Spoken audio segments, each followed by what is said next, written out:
পুরা সাহারি খাওয়ার টাইমই হলো তাহাজ্জুদের টাইম।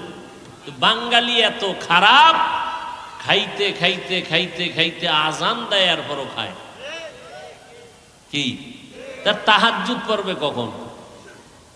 বিড়ি করে রাখা, বিড়িটা দে, আজান দিলে কি হবে? রাতের অন্ধকার এখনো সাদা হয় নাই। পানখোরেরা বলে পান্ডা খাই, এত খাওয়া খায়, বুঝেন না?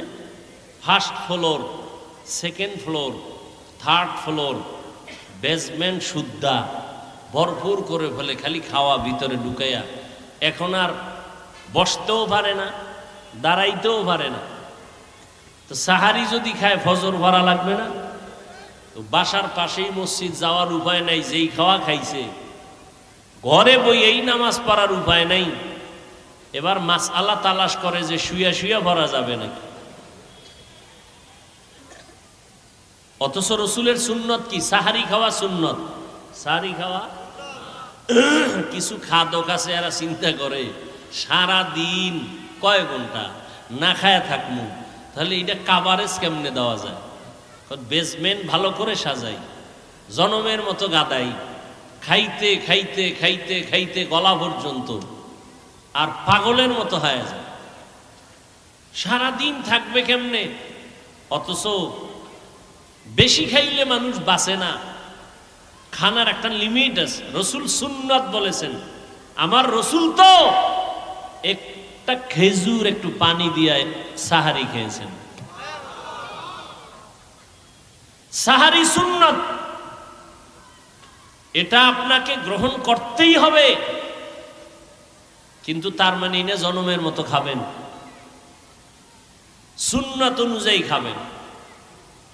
একটু এক গ্লাস পানি দিয়েও যদি আপনার মোটামুটি কাভারেজ দেওয়া যায়, তো এক গ্লাস পানি, হালকা খানা খাবেন, শরীরে কষ্ট কম হবে, সারাদিন আপনার রিল্যাক্সে কেটে যাবে। রোজা শুধু আখেরাতের সওয়াব না, শরীরের মহা ঔষধ, মহা ঔষধ।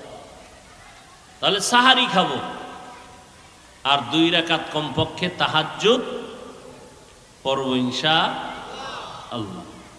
নিয়ত করা যায় না?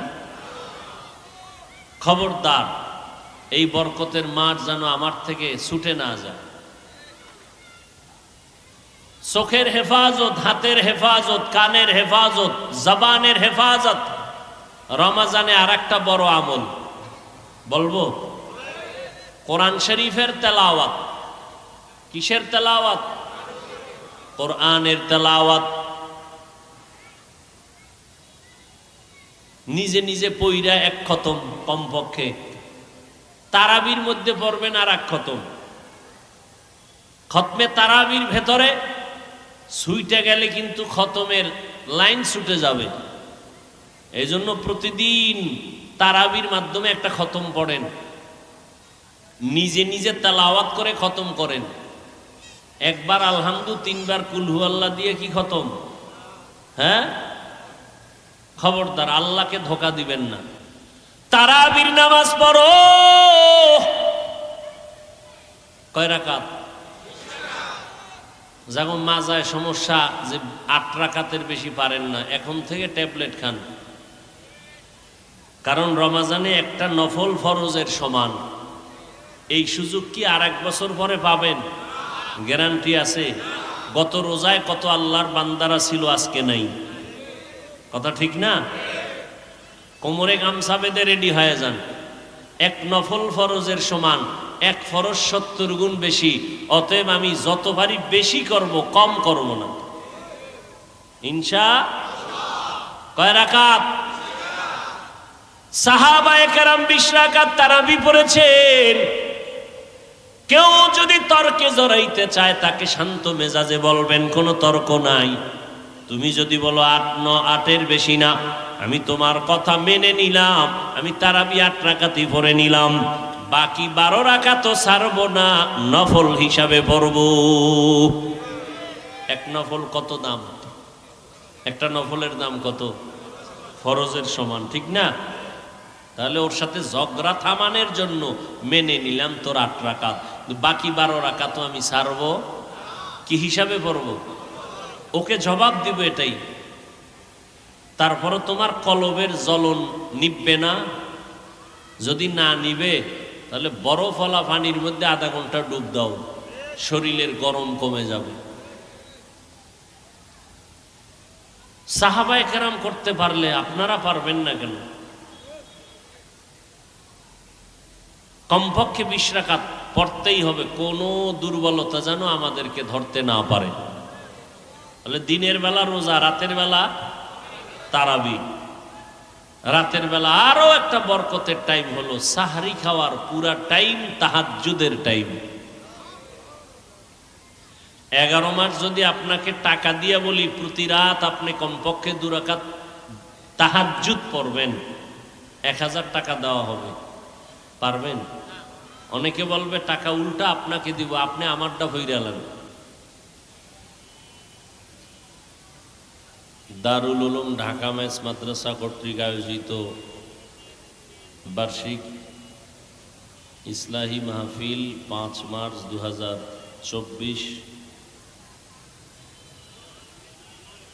মহতি এ মাহফিলে উপস্থিত মোহতারাম সম্মানিত সভাপতি জনাব আলহাজ শাহজাহান সাহেব,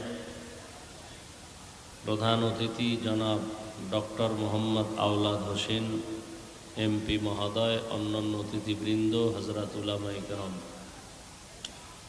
কানে আওয়াজ আসে না তো স্পষ্ট?